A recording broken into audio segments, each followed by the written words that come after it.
Hello everyone, Chef Eric here and welcome back to the YouTube channel for yet another amazing recipe. Today I'm sharing a lengthy one. It's a pretty long one. It's my Neapolitan style cake. Neapolitan basically means vanilla, strawberry, chocolate. I must admit it is a project to take upon, but if you decide it, you can do it, you can make it. And it's a really super delicious cake with all the three flavors blending together to form one beautiful masterpiece. So let's get started. So in our 3-layer cake, meaning chocolate, strawberry and vanilla, we're gonna start by making our chocolate cake. This is a super simple recipe. You start with all-purpose flour, cocoa powder, baking soda and sugar, and give that a really good mix. The full recipe with measurements in cups and grams is in the description box down below, so just don't fear, just go check that out. So set that aside and we can now start to work on all of our wet ingredients for this cake. So you're gonna mix together vegetable oil, some milk, along with vinegar and eggs. Remember, all your ingredients should be at room temperature, meaning the egg and the milk should not be cold and should be at room temperature so the cake turns out nicely. Set aside and you're now gonna add your wet ingredients into your dry ingredients and give that a really good mix. But don't overmix, because the moment you overmix, it's gonna be really tough and rubbery and the cake is gonna have really massive holes. So just mix until there are a few dry patches. I personally ended up overmixing and you'll see the results in the end. Once that's almost nice and smooth, we're gonna add in some hot water and mix it together until fully incorporated.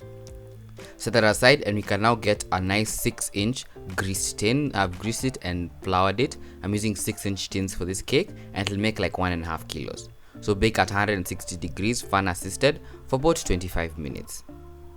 While that's going, we can now make our strawberry sauce, and the reason why I'm making it so early is so that we can add some of it into the strawberry cake batter. So here I have a bunch of strawberries which I've washed and removed the tops of, and I want to add them into a blender and blend them until they're nice and smooth. You can use a splash or two of water in case it's not blending up. Add your strawberry mixture into a small saucepan along with a splash of water, some sugar and some lemon juice. The lemon juice is just there for some added acidity and water just to make sure that it cooks down really well. The amount of sugar you add is based on how sweet or sour your strawberries are, so just want to taste one and adjust the sugar accordingly. Head on over to the stove and you want to cook this on some medium-low heat, edging towards low, for about 10 minutes until it begins to thicken. The pectin that is within the strawberries is gonna give it a nice dark color and also make it nice and thick. Set it aside and allow it to fully cool before we add it into our cake. While it's nice and cooling, we can now start to make the batter for our vanilla and strawberry cakes. This is going to be like a conjoined batter and we're gonna split it into two at the end. So for this cake batter, you wanna start by sifting together some all-purpose flour along with your baking powder. It's important to sift your flour so that you have a nice and light cake. Give it a quick whisk and then set that aside.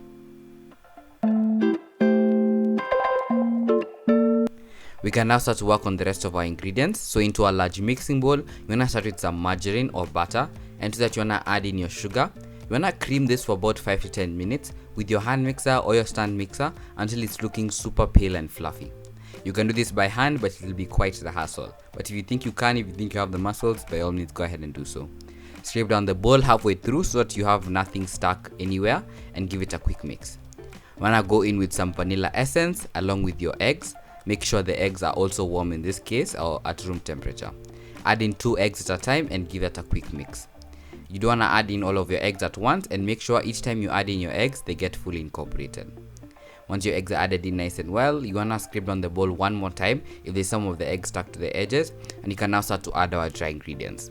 So you wanna add in half of your all-purpose flour mixture and then add in all of your milk and gently start to fold that in. Fold it in until the flour is almost fully incorporated, using a wooden spoon preferably, and you fold in by going out and over. Just follow the motion I'm doing here. Add in the rest of your flour and then fold it until almost fully incorporated. Once your batter is done, you now want to divide this evenly into two. You can either eyeball this or use a weighing scale if you have one available, or use a cup measure. You want to take half of that batter and add it directly into a greased and floured 6-inch tin. This is going to be our vanilla cake. Add it in and then give it a nice smooth out and set aside. With the remaining batter, we now want to make it the strawberry cake batter that's going to be like in the middle. So to that, you want to add in about 3 tablespoons of your strawberry sauce, the one you made earlier, along with some strawberry essence or strawberry flavoring.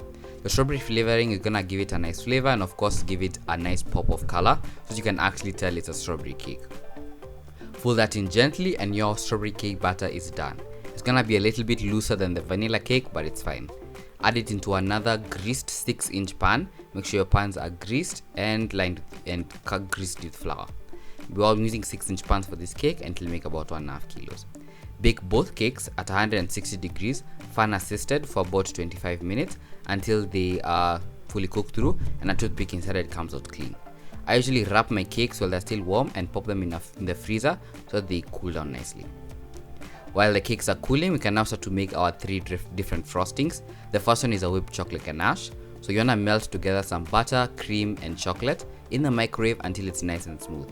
We make this first so that you can cover it with cling film and allow it to chill in the fridge for about 2 hours. You need to make sure it's nice and chill and it's fully set. Once your chocolate ganache is fully set, you wanna get your hand mixer or your stand mixer and you wanna whip this on a really high speed for about 5 to 6 minutes until it completely changes color. You will watch your chocolate ganache completely transform from like a super darkish color to a really light and pale chocolate color. Here I used milk chocolate, so it's obviously going to be a little bit lighter, but if you use dark chocolate it will be darker. So whip that until it's nice and you have some beautiful stiff peaks and your chocolate ganache is done. Pop that into a piping bag and set aside. We can now start to work on our 2 other frostings, which are going to be our vanilla and strawberry whipped creams. So you're gonna add in some whipped cream into a large mixing bowl and you're gonna mix that together for about 5 to 10 minutes along with some powdered sugar and vanilla until your stiff peaks form. It's important to get in there and really whip it properly. The brand I'm using here is Pristine, but preferably you should use a Biante or like just get a vegetable based whipped cream. Once you have stiff peaks, you wanna divide the cream into 2 and to half of it you wanna add in about 2 to 3 tablespoons of your strawberry sauce that we made earlier along with a splash of the vanilla of the strawberry essence or strawberry flavoring. You wanna just taste it and add according to how much you like it. We're gonna start to decorate the cakes. So here I have all the cakes wrapped up. I had frozen them while they were still a little bit warm so that they are nice and ready. Then add your 3 frostings into different piping bags. We can start by preparing our cake. So you want to trim off the tops of the cakes so that you have like nice and even flat layers to work with. So here we have the vanilla, the chocolate and the strawberry cake layers. Trim off the tops and set them aside, and you can now start to assemble the cake. So you're gonna start with a large cake board, base down on your turntable. Go over with a bit of cream at the bottom to help everything stick, and you can now start to pipe in the different layers. So you're gonna go around with a double ring of your white or your vanilla frosting, just all around the edges or the sides of it. We're gonna create like a mini ombre inside the actual cake layers itself. And then once you have your vanilla rings piped, go in with the strawberry rings, and then in the center you wanna put the chocolate. Add in the next layer of cake and then repeat over that. So you're gonna do the chocolate cake at the bottom, then do the strawberry cake in the middle, and then do the vanilla cake at the top. This is just how I want to do it. You can do it in the opposite direction if you'd like, or if that's what you prefer. Add the vanilla cake upside down so that you have a flat surface to work with, and you can now apply a thin crumb coat all around the cake. So go around with a thin layer of whipped cream, just use a vanilla one until you have a nice and even smooth layer. You want to chill this in the fridge for about 40 minutes until the whipped cream begins to set. Once it's nice and set, you can now start to make like the actual cake. So I'm doing an ombre for this. That's gonna go from chocolate to strawberry to vanilla. So with the chocolate frosting in a piping bag, you wanna pipe it all around the base of the cake and spread it out. On top of that, you wanna go over with your strawberry frosting and then smooth it out nice and evenly.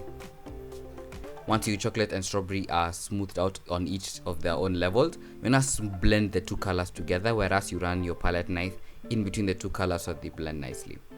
Add your vanilla frosting over the top and then smooth it out and blend all the colors together. So run your palette knife from the top all the way to the bottom to get a nice and even layer. Smooth it out and chill for about another 40 minutes. In the meantime, we can make our 3-tone buttercream. So you wanna layer your 3 frostings, whatever frosting is left behind, lay it together in a sheet of cling film, and you wanna roll it up into a nice log. It's going to make sure you have a nice swirl of the 3 different colors when you're piping over the top. Make sure it's nice and tight, and you wanna snip off the edges and then pop this into a piping bag that's fitted with like a piping tip of your choice.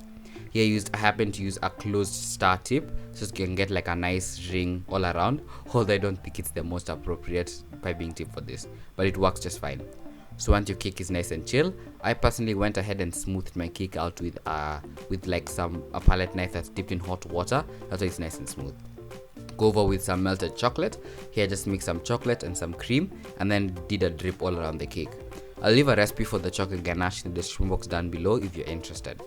So give your cake a nice smooth out at the top. I'm just doing like a spiral design, and you are now gonna go over with your 3-tone buttercream that you made earlier and pipe a rope all around the cake. You can either do a rope, you can do shells, you can do whatever design you want to do over the top. Go ahead and do it, and your cake is done. So thank you guys so much for watching. I really hope you give this recipe a try, and if you do, make sure you tag me over on Instagram, TikTok, Facebook, whatever platforms you have. The art is Budding Chef Eric, and yeah, hope to catch you guys here next week on Monday for yet another amazing recipe. Make sure you guys like and make sure you like this video and turn on notifications and subscribe so you don't miss out whenever I post another new recipe.